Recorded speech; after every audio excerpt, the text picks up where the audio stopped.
Hola con todos, soy Daniel Mena. Hola, soy María Salomé Camino. Y esto es Cultura Legal. El episodio de ahora lo hemos denominado como SAS para Emprendedores. Salo, tú que eres la especialista en temas societarios, ¿nos puedes dar una pequeña introducción acerca de qué significa SAS? Claro que sí. SAS son las siglas de un tipo de compañías que se incorporó en 2020 en la legislación ecuatoriana. Son las denominadas Sociedades por Acciones Simplificadas, cuyo capital está dividido en acciones y se llaman simplificadas porque el proceso de constitución es bastante sencillo. ¿Cuál sería la finalidad que pretende tener este tipo de compañías? Estas compañías son muy populares en muchos países, en Latinoamérica, por ejemplo, en Argentina, en Uruguay, en México, en Colombia. Y la finalidad, de acuerdo a nuestra legislación, es, por un lado, impulsar la economía y, por otro, formalizar los emprendimientos. Entonces, estas nuevas especies de compañías se han incorporado en nuestra legislación, logrando que el derecho societario avance en Ecuador también. Debemos de entender que es una evolución que ha tenido el tema societario dentro del país. Para los emprendedores van a venir algunas dudas y preguntas acerca de la constitución de esta compañía. Pero para entrar en este tema, yo quisiera hacerte una pregunta, o mejor que hagas una comparación súper rápida entre una sociedad de hecho y una sociedad de este tipo. ¿Por qué? Porque los emprendedores, lo primero que se les ocurre cuando van a hacer realidad su compañía, cuando ya han montado su negocio y ya tienen un poco de experiencia, ven a la sociedad de hecho como la primera opción para formalizar este negocio. Entonces, ¿en qué se diferencian con una SAS? La diferencia es abismal realmente entre las dos sociedades que estás mencionando. Y principalmente porque la SAS es una compañía de capital, es una compañía mercantil y se constituye en una persona jurídica en sí misma. Yeah. Las dos son contratos, por supuesto que sí, pero la diferencia, que son mucho más profundas y más técnicas, pero en forma general, es que en la sociedad de hecho se confunden los patrimonios de los socios con el patrimonio de su nueva sociedad. Lo que no ocurre en la SAS o en otro tipo de compañías, porque ahí sí tienes diferenciado y marcado el patrimonio de la compañía con el patrimonio de los socios. Y la responsabilidad, por supuesto, de los accionistas en la SAS es limitada hasta el monto de sus aportaciones. Dentro de las características de este tipo de compañías y que ya forma parte de este grupo de especies de compañías reguladas por la Superintendencia de Compañías y que tienen una ley especial, ¿cuál sería la característica más próxima cuando estás constituyendo este tipo de empresas? Me refiero al tema económico, al tema de número de socios. ¿Cómo va eso? Claro, en realidad esta nueva especie de compañía es muy flexible y muy versátil.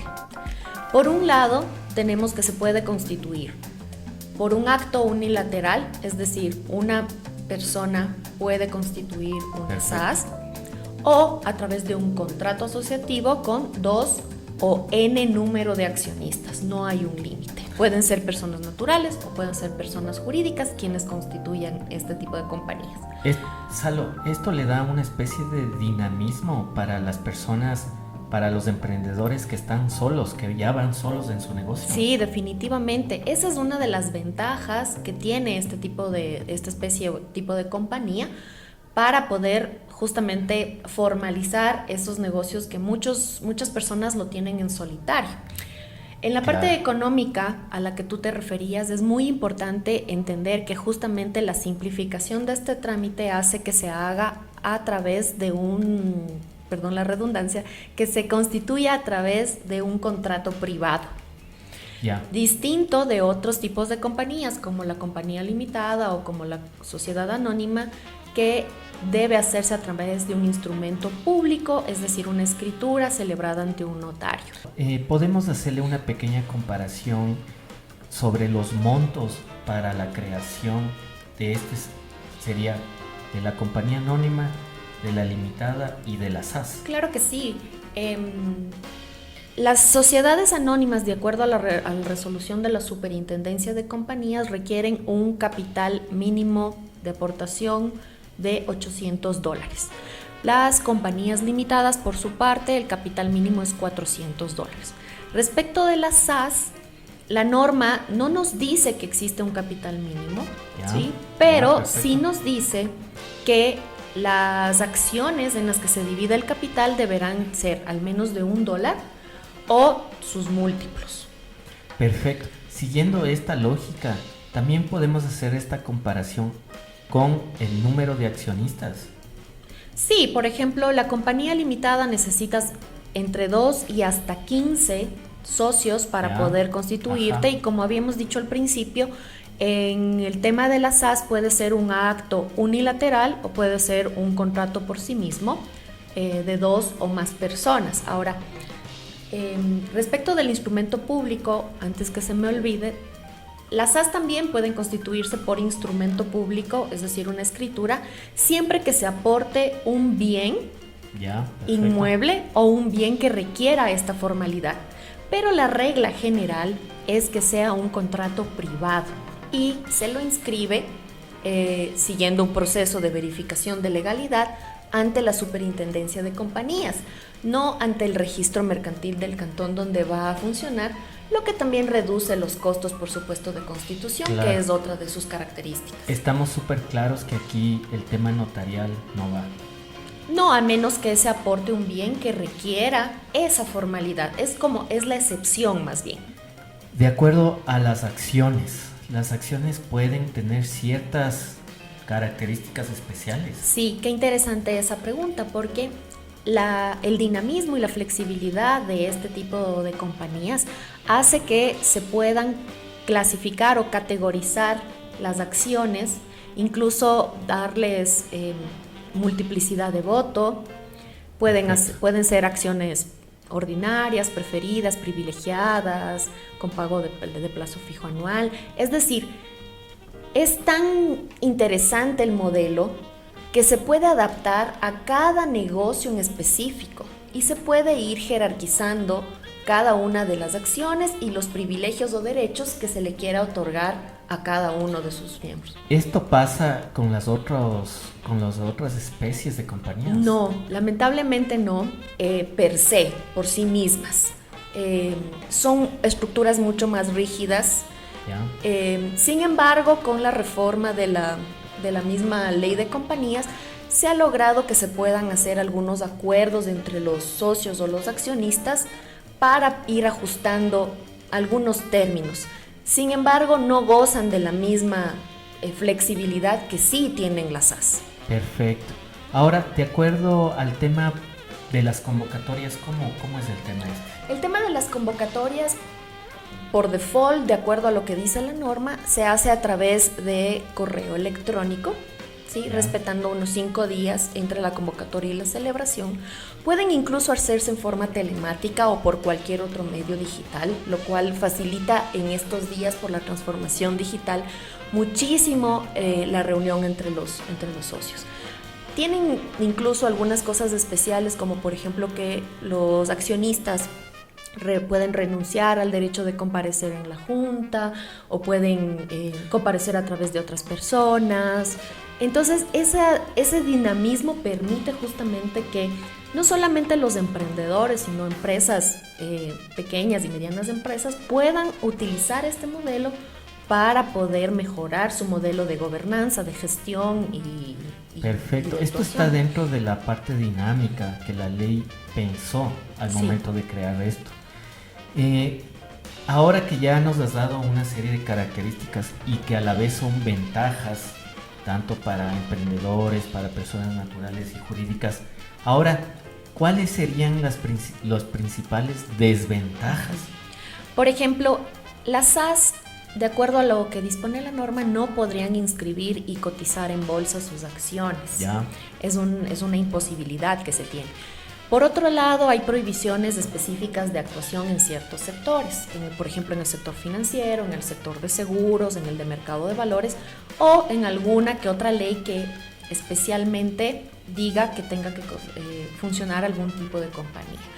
Entonces, esto es algo que les limita de alguna manera y es una desventaja si es que el sector al que quieres dedicarte es uno de esos.